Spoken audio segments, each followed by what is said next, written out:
Christian की मौत की पुष्टि होने के बाद अमेरिकन पुलिस ने जब कोर्टनी को बयान लिया तो उसने कहा कि 3 अप्रैल 2022 को उसका और बॉयफ्रेंड का झगड़ा हुआ था। झगड़ा इतना बढ़ गया कि बॉयफ्रेंड ने सबसे पहले उसे पीटा और फिर गला दबाकर उन्हें मारने की कोशिश की। कोर्टनी को लगा कि क्रिश्चियन उनका मर्डर कर देगा।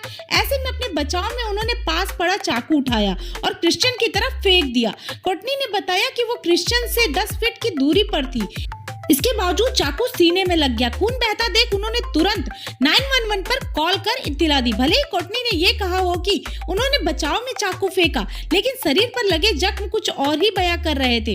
पुलिस जब उन्हें हिरासत में लेने लगी तो कोर्टनी ने धमकी दी कि अगर गिरफ्तारी होती है तो वो भी सुसाइड कर लेंगी।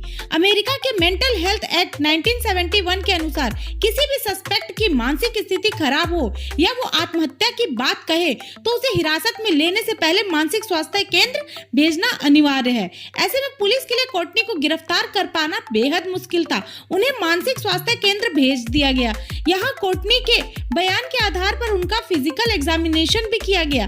इस समय तक कोर्टनी के खिलाफ कोई शिकायत दर्ज नहीं की गई थी। जांच रिपोर्ट आने से पहले ही कोर्टनी को मेडिकल सेंटर से डिस्चार्ज कर दिया गया। उसने बॉयफ्रेंड का घर छोड़कर पेरेंट्स के घर के पास आलीशान बंगला खरीद लिया। भले ही कोर्टनी के खिलाफ कोई शिकायत दर्ज नहीं हुई थी, लेकिन वो पुलिस के लिए प्राइम सस्पेक्ट थी। पुलिस लगातार उसके खिलाफ सबूत इकट्ठा कर रही थी। पुलिस जांच में कई चौंका देने वाले खुलासे हुए। कोर्टनी ने कहा था कि उन्होंने क्रिश्चियन को चाकू लगते ही सबसे पहले 911 पर कॉल किया, लेकिन ये दावा भी झूठा निकला। उसने 911 पर कॉल करने से पहले करीब 4:43 पर अपनी मां को कॉल किया था। दोनों के बीच 6 मिनट तक लंबी बातचीत हुई थी। कॉल कटने के कुछ देर बाद उसने दोबारा मां को कॉल किया और इस बार 7 मिनट तक फिर बात की, जबकि आमतौर पर मां से इतनी लंबी बातें नहीं करती थी।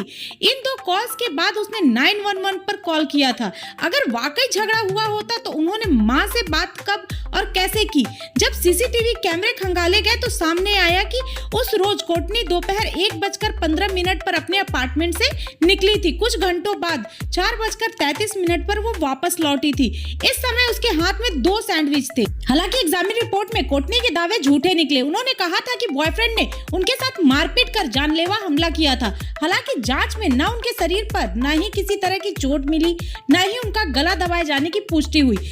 सबूत इकट्ठा करते करते क्रिश्चियन की पोस्टमार्टम रिपोर्ट भी सामने आ गई। ये रिपोर्ट भी कोर्टनी को शक के घेरे में डाल रही थी। कोर्टनी का दावा था कि उन्होंने 10 फीट की दूरी से चाकू फेंका था, लेकिन असल में डॉक्टर्स ने पाया कि चाकू को सीने में पूरी ताकत से घोंपा गया था।